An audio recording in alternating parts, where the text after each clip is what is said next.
लगातार इतनी चर्चा हो रही है।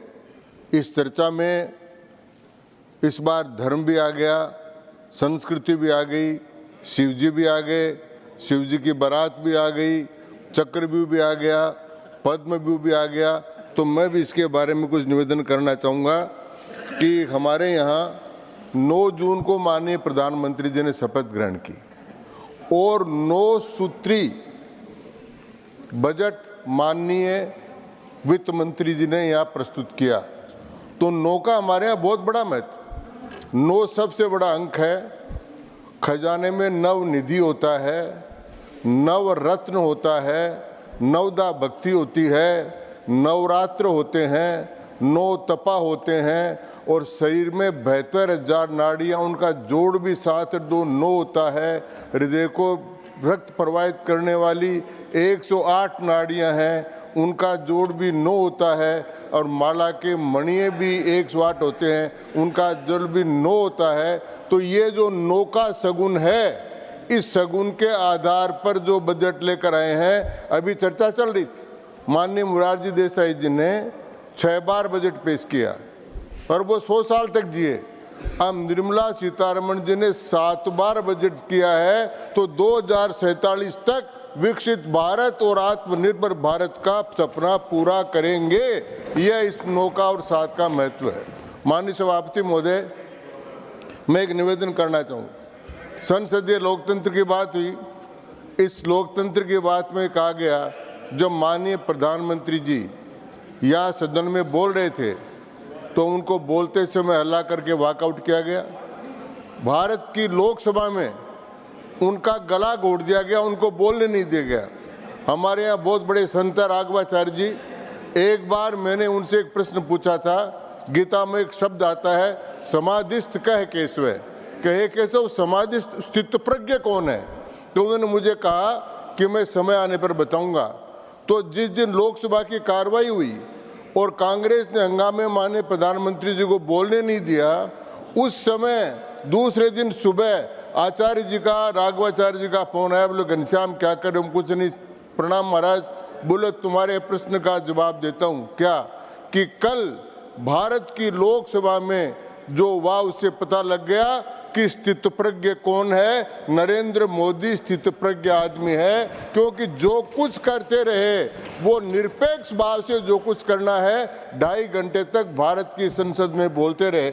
इसलिए मैं प्रतिपक्ष के नेताओं से कहता हूं कि राजनीति मोदी जी के लिए कोई स्वार्थ का विषय नहीं है। राजनीति उनको राष्ट्र को समर्पित है और इसलिए वो समझें इदम न मम इदम राष्ट्राय इदम न मम स्वाहा करके वो काम कर रहे हैं। कृपया जलते जीवन के प्रकाश में अपना जीवन तिमिर हटाएं।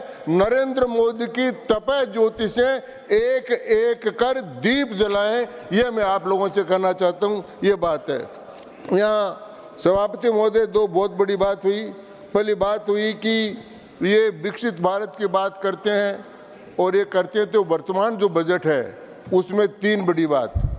एक तो वो वर्तमान पर है, एक भूत के ठोस धरातल पर है और एक भविष्य के चिंतन के साथ। वर्तमान में तो इसलिए है कि सारी जो 9 बिंदु हैं उन पर कितना कितना खर्च होगा वो सारा सब माननीय सदस्यों ने बताया, मैं उस पर नहीं बताना चाहता। लेकिन 10 साल का जो ठोस धरातल है जिसके ऊपर खड़ा है सबसे बड़ा विदेशी मुद्रा का भंडार, सबसे अधिक एक्सपोर्ट, डिफेंस में प्रगति, वित्तीय कोष पर नियंत्रण, गरीब कल्याण योजनाओं में सर्वोच्च और भारत की 7% से बढ़ती हुई जीडीपी, इसके आधार पर खड़ा हुआ और भविष्य का चिंतन नीति आयोग की मीटिंग के आधार पर उसमें कहा गया कि जब तक भारत के प्रत्येक नागरिक का 1,25,000 रुपए महीने की आय नहीं होगी तब तक और 15 लाख रुपए साल की आय कम से कम नहीं होगी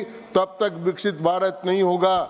उस प्रकार का भारत बनाने के लिए दृढ़ सोच के साथ आए हैं। तो मैं कहना चाहूँगा कि ये वर्तमान का भी बजट है, ये भूत का भी बजट है और भविष्य का भी बजट है। इस रूप में इस बजट को हमको देखना चाहिए। ये कहा गया माननीय सभापति महोदय यहाँ पर कि इस बजट में इस प्रांत को कुछ नहीं मिला, इस प्रांत को कुछ नहीं मिला। उसमें राजस्थान का भी नाम लिया माननीय लीडर ऑफ द अपोजिशन ने कि राजस्थान को भी कुछ नहीं मिला। तो मैं माननीय सभापति महोदय बताना चाहता हूँ, हमारे माननीय गजेंद्र सिंह जी मंत्री महोदय बैठे हैं, तो राजस्थान में क्या मिला, पाली, मारवाड़ और जोधपुर के पास सब बीच में 30-30 किलोमीटर दूर पर एक बहुत बड़ा इंडस्ट्रियल पार्क राजस्थान को मिला, जिसमें 1500 एकड़ का है और 40,000 आदमियों को रोजगार मिलेगा। इतना बड़ा इंडस्ट्रियल पार्क राजस्थान को मिला। सबसे बड़ा एक्सप्रेस वे जो पहला है दिल्ली से बंबई का 1,1200 करोड़ का, वो सब राजस्थान को मिला और राजस्थान में पूरा हो रहा है। इस सरकार के आने के बाद में जल संसाधन मंत्री थे माननीय गजेंद्र सिंह जी। उस समय राजस्थान की सरकार में, हरियाणा की सरकार में और भारत सरकार में इनके प्रयत्न से समझौता हुआ और समझौता होने पर गंगा जमुना के पानी पर जो 30 वर्ष 1994 से अटका हुआ था, वो पानी राजस्थान और हरियाणा को देने का तय हुआ। उसके लिए ERCP के ईस्टर्न राजस्थान केनाल प्रोजेक्ट के लिए और शेखावाटी के 4 जिले सीकर, झुंझुनू, चूरू और नीमका थाना के लिए यमुना को पानी के लाने के लिए 80% पैसा भारत सरकार ने देने का तय किया। ये राजस्थान को मिला माननीय उपसभापति महोदय। इसी प्रकार पिछले वर्ष से 8,000 करोड़ रुपए ज्यादा राजस्थान सरकार को मिला। इस प्रकार राजस्थान के बजट में और राजस्थान इस सरकार से राजस्थान के बजट में मिला। उपसभापति, मुझे एक बात समझ में नहीं है, कांग्रेस पार्टी और इंडी गठबंधन के लोग बार बार कहते हैं कि हम जीत गए, कांग्रेस बीजेपी हार गई, बीजेपी हार गई। आम आदमी पार्टी के लोग भी कहते बीजेपी हार गई। अरे भाई, बीजेपी हार गई तो नरेंद्र मोदी ने प्रधानमंत्री की शपथ कैसे ली? और बीजेपी हार गई तो फिर निर्मला सीतारमण जी बजट क्यों पेश कर रहे हैं? और आप कहाँ से जीत गए? तो हमारे यहाँ एक कहानी चलती है कि 2 पहलवान लड़ रहे थे। लड़ते लड़ते एक पहलवान ने दूसरे पहलवान को चारू खाने चित कर दिया। उसको धरती पर उसकी पीठ लग गई तो रेफरी ने कहा ये जीत गया। वो नीचे वाला कहा नहीं, ये नहीं जीता, मैं जीता हूँ। क्यों? बोले मैं आकाश की ओर देख रहा हूँ। अरे धरती की ओर देख रहे हैं। तो ये तो आकाश की ओर देख कर हम जीत गए। चारों खाने चित तो है। नॉर्थ ईस्ट में हार गए, पश्चिम में हार गए, तमिलनाडु को, केरल को छोड़कर दक्षिण में हार गए, सब जगह हार। दिल्ली में वो कह रहे थे सब के सब, दिल्ली भी सातों की सातों सीट हार गए। फिर भी आप वाले कहते हमको दे रहे उपदेश कि आप हार जाओगे, ऐसा करो ऐसा करो। तो ये अभी तक ये फैसला हुआ नहीं कि कौन हारा और कौन जीता। लेकिन मैं एक बात कह देना चाहता हूँ कि हमारे यहाँ कहावत है, यहाँ पर 2 बड़ी बात कही गई है। एक तो कृषि के बारे में कही, कृषि के बारे में कहा कि किसान आपके खिलाफ, किसानों के लिए आपने कुछ नहीं किया।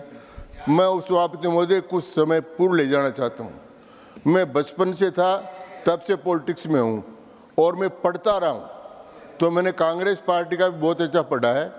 कांग्रेस पार्टी ने नागपुर अधिवेशन में, जब पंडित जवाहरलाल जी प्रधानमंत्री थे, और आवड़ी के अधिवेशन में एक प्रस्ताव लेकर आए थे कि भारत में कोऑपरेटिव फार्मिंग लागू की जाए, और प्रस्ताव पास करने की स्टेज तक पहुंच गया था।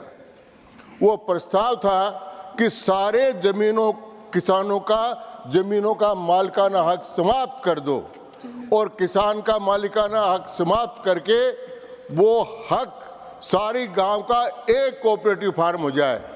और इस प्रकार किसान का जमीन से अधिकार खत्म करना चाहते थे। उस समय मैं याद दिलाना चाहता हूँ माननीय सभापति महोदय, भारत रत्न माननीय चौधरी चरण सिंह जी उस समय खड़े होकर कांग्रेस के अधिवेशन में उन्होंने जबरदस्त खिलाफत की और महावीर त्यागी ने उनका समर्थन किया और पंडित जी को, जवाहरलाल जी नेहरू को कोऑपरेटिव फार्मिंग का, किसान की जमीन का मालिक समाप्त करने का जो कानून था, जो प्रस्ताव पास करे थे, वो प्रस्ताव उनको वापस लेना पड़ा।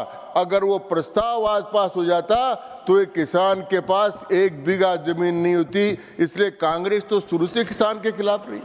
कांग्रेस का किसान से लेन देन क्या रहा है, और इसी प्रकार के काम किए थे।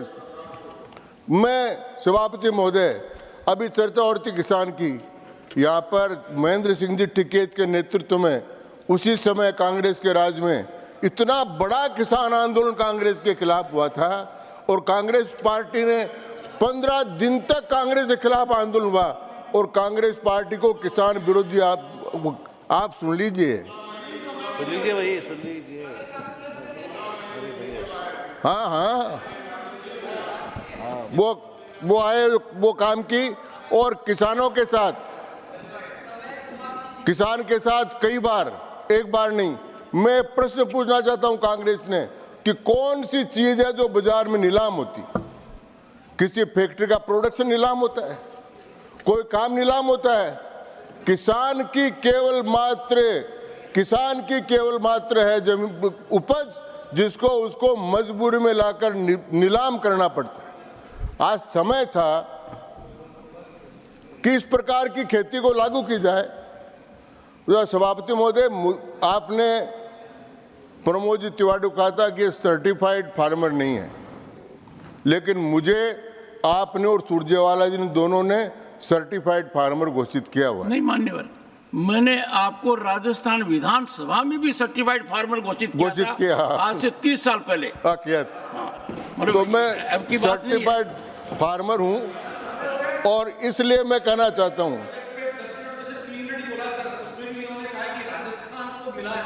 नीरज जी, मैं तारीफ नहीं कर रहा, मैं कह रहा हूं पंडित जी की एक खासियत है, आप कितना ही कर लो, किसी चक्रव्यूह में नहीं फंसेंगे।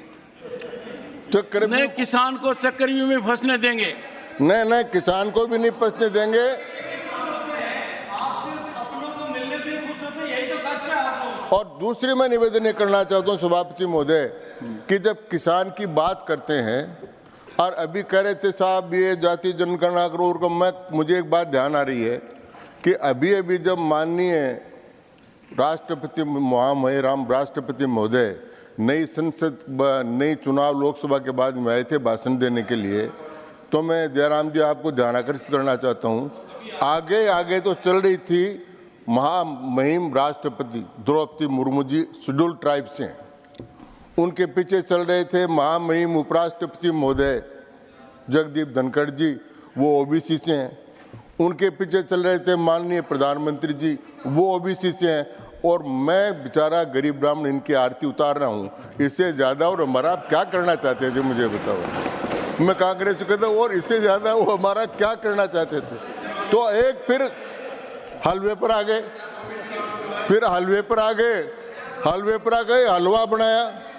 हलवा बनाया तो वहाँ पर जो अफसर थे उनकी फोटो दिखा रहे थे। तो मैं कहना चाहता हूँ कि हलवा बनाया जो खाने वाले लोग थे, वो आज के दिन तो यूपीएससी से सिलेक्शन होकर सेक्रेटरी नहीं बने। वो जिस समय यूपीएससी से सिलेक्ट हुए उस समय सबका सब कांग्रेस का राज था। एक सेकेंड जी, प्रमोद जी कुछ बोलना। हाँ जी,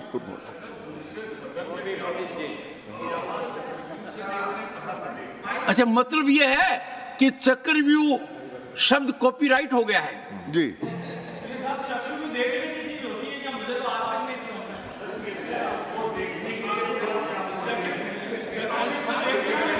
माननीय मंत्री जी नहीं, माननीय मंत्री जी, वो कहा गया ना, इतने हिस्सों में बट गया मैं, मेरे हिस्से में कुछ आया नहीं। उस गजल से कुछ सीखना चाहिए अपने को। आप कुछ कहना चाहती हैं? एक सेकेंड, उनको भी आरती उतारनी पड़ रही है। मैं पूछना चाहती हूँ पंडित जी से कि आप कब से ओबीसी हो गए? धनखड़ साहब तो जाट है। राजस्थान में जाट ओबीसी है क्या? सुनिए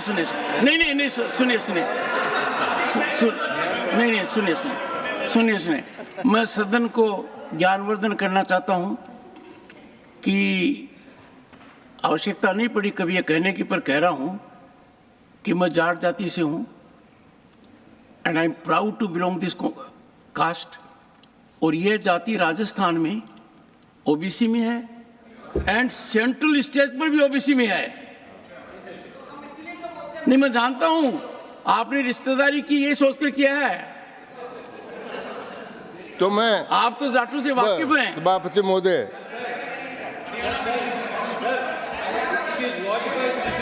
यस, वन सेकंड डॉक्टर। तो सभापति महोदय, मैं स्पष्ट पंडित जी यू विल गेट टाइम, बैठिए।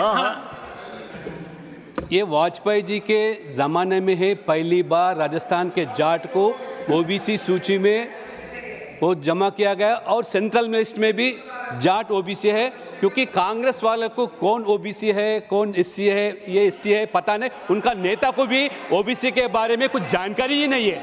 एक बात और बताना चाहता हूं, घनश्याम तिवारी जी को पता होगा, मैं जाट आरक्षण समिति से जुड़ा हुआ था, मैं उसका प्रमुख प्रवक्ता था और हम 6 सदस्यीय कमेटी थी।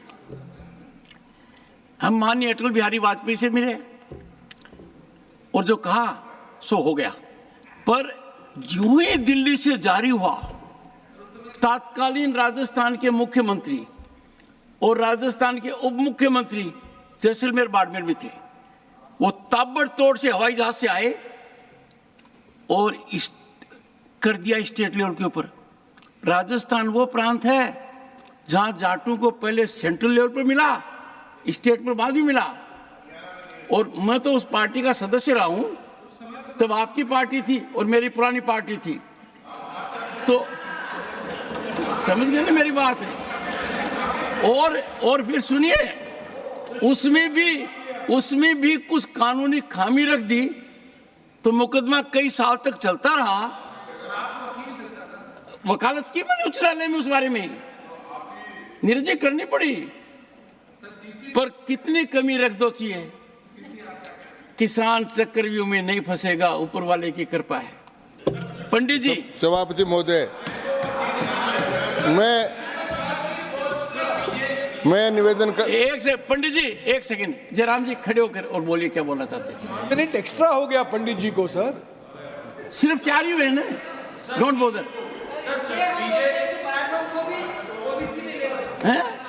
किनको?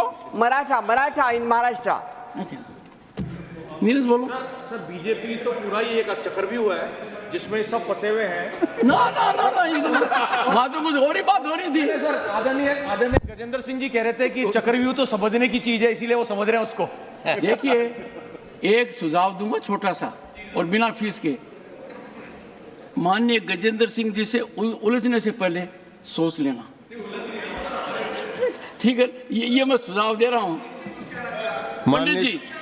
माननीय सभापति महोदय, मैं जब ये कह रहा था कि आरक्षण का जो बात चली, उसमें आप तो उस कमेटी में थे ही, पिलानिया जी उसके अध्यक्ष थे, बड़ा आंदोलन हुआ था, और माननीय अटल बिहारी वाजपेयी जी सीकर की सभा में आए थे। वो फोटो मेरे पास अभी है, वो बोल रहे थे, और बोलते बोलते मैंने वो कागज लिखकर उनको पकड़ाया और उन्होंने कागज पढ़ा। इसलिए आपके आरक्षण में आपका तो योगदान है, लेकिन थोड़ी बहुत आहुति मेरी भी दी हुई है, इसलिए ये मैं आपको ध्यान कराना चाहता हूँ। नहीं, आपने तो पंडित जी पूर्ण आहुति दे दी आखिर में। पूर्ण आहुति करी। अब मैं सभापति महोदय, मैं निवेदन करना चाहता हूँ कि ये चक्रव्यूह जो है ना, 36 भी होते हैं, और चक्रव्यूह की रचना करने वाले द्रोणाचार्य थे, तो द्रोणाचार्य जो रचना करते वो चक्रव्यूह में नहीं फंसते हैं। इसलिए मैं तो द्रोणाचार्य का वंशज हूँ, इसलिए मैं किसी प्रकार से चक्रव्यूह में नहीं फंसूंगा। लेकिन दूसरा नाम जो दिया है, पद्मव्यूह दिया है, तो पद्मव्यूह का है उदाहरण कि पद्म पत्र मीमांस बसा, कि कीचड़ में रहते हुए भी कमल कीचड़ के ऊपर रहता है। तो ये पद्म जो है, नरेंद्र मोदी जी का ये राजनीति के दलदल में भी कमल के समान खिला हुआ है। तो ये पद्म व्यूह ऐसा है जो व्यूह चक्रव्यूह को तोड़ेगा, और जो लोग आज भारत को तोड़ने की टुकड़े टुकड़े गैंग के लोग हैं उन सब का पर्दाफाश करके रहेगा। ये मैं आपको आज बताना चाहता हूँ। माननीय सभापति महोदय, मैं निवेदन करना चाहता हूँ, बार बार एक बात कही जाती है कि भारतीय जनता पार्टी में चल रहा है, भारतीय जनता पार्टी में। भाई आप अपना तो संभालो, अपना, हाँ यही है बजट, ये मैं जो बोल रहा हूँ वही है, समझ लो। तो यही है बजट। अब तो मैं ये निवेदन कर रहा था कि ये पार्टियां अपने आप ही, आप पार्टी हमको उपदेश दे रही है। भारत के इतिहास में पहली कोई पार्टी है जो मुलजिम बनी। और प्रमोद जी, मैं तो आपसे निवेदन करना चाहता हूं, आपसे मेरे वो संबंध, अपन साथ साथ जीत कर आए।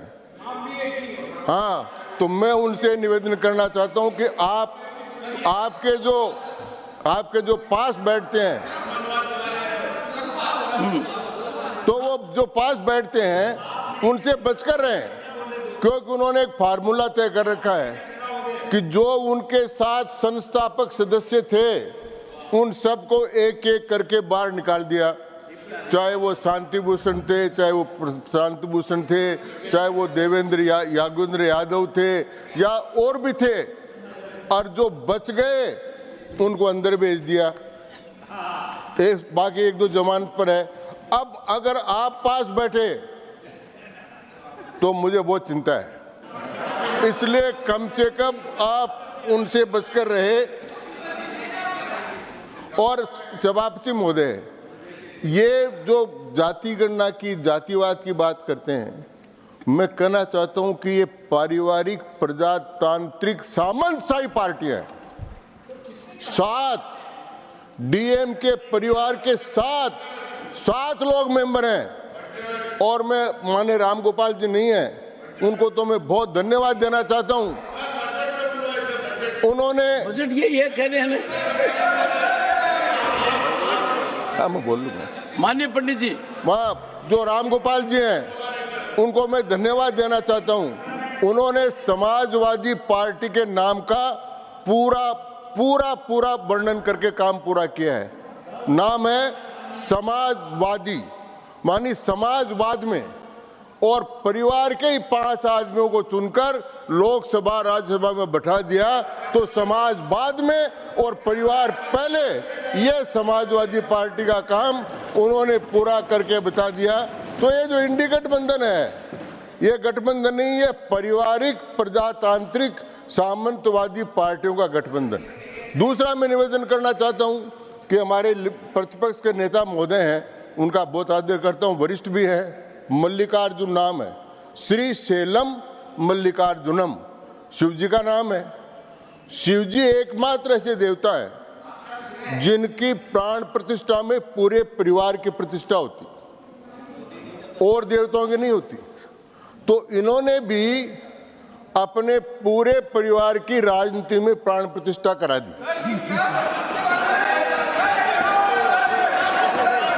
इसलिए ये पंडित जी, माननीय घनश्याम तिवारी जी, राउंड अप। तो ये बढ़ाइए। मैं सभापति महोदय, nothing is going on record, nothing on record. Pandit ji, on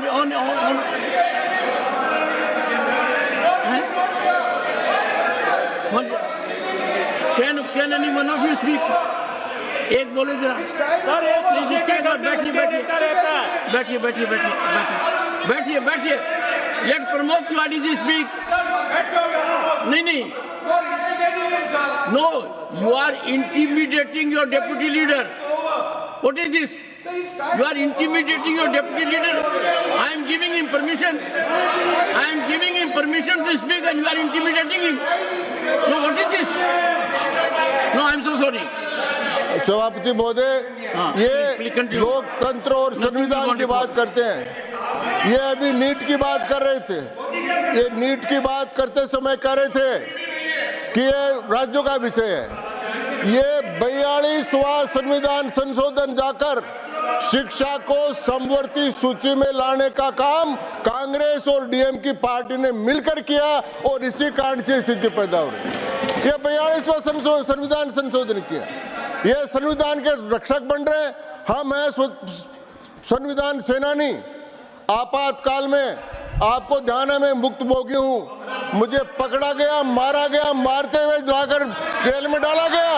ये कौन सा संविधान? ये संविधान के हत्यारे हैं। तो ये संविधान के रक्षक नहीं हो सकते, ये संविधान हत्यारे हैं। ये माननीय सभापति महोदय अग्निवीर की बात करते हैं। भारत की सेनाओं में शेखावाटी के लोग एक सेकंड सर, बैठिए सर, आपको भी दूंगा, एक बार इनको दे दूं। हाँ बोलिए सर।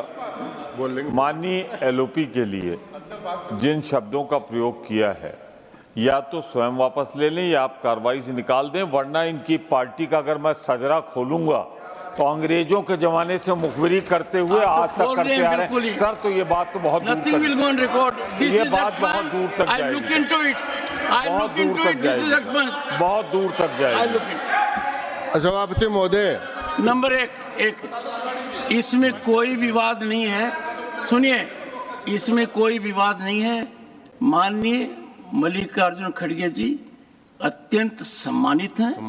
माननीय मल्लिकार्जुन खड़गे जी को 5 दशक से ज्यादा अनुभव है और इस हाउस का सौभाग्य है कि देश की 2 प्रमुख पार्टियों के अध्यक्ष एक सदन के नेता हैं और एक विपक्ष के नेता हैं, और दोनों बहुत शालीनता में विश्वास करते हैं और दोनों का मुझे आशीर्वाद मिल रहा है।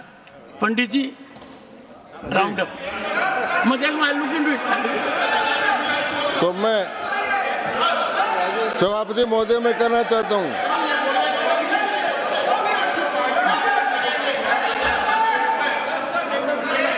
पंडित जी तो सभापति महोदय मैं ये कहना चाहता हूं कि लोकतंत्र की बात करने वाले आपातकाल को याद कर ले, ये संविधान की बात करने वाले 42वें संशोधन की बात कर ले, और ये अग्निवीर की बात करने वाले जो मैं कहना चाहता हूं कि मैं उस इलाके से आता हूं। करगिल में लड़ाई में 100 से ज्यादा शहीद शेखावाटी के लोग हुए थे। वहां के लोग आज सेना में 1,20,000 अग्निवीर भर्ती हैं।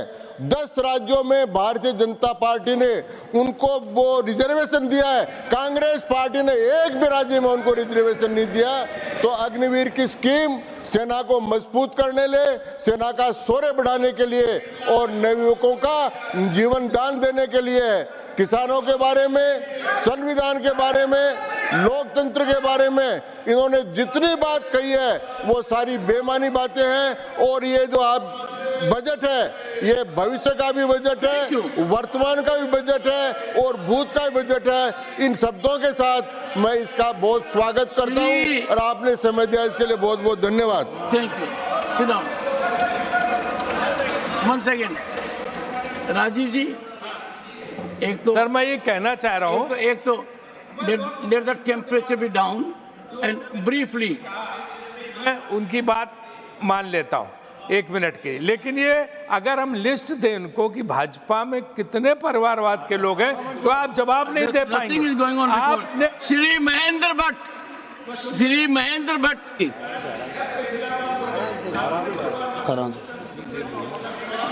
माननीय सभापति जी, आपने मुझे इस nothing is going on record महत्वपूर्ण बजट की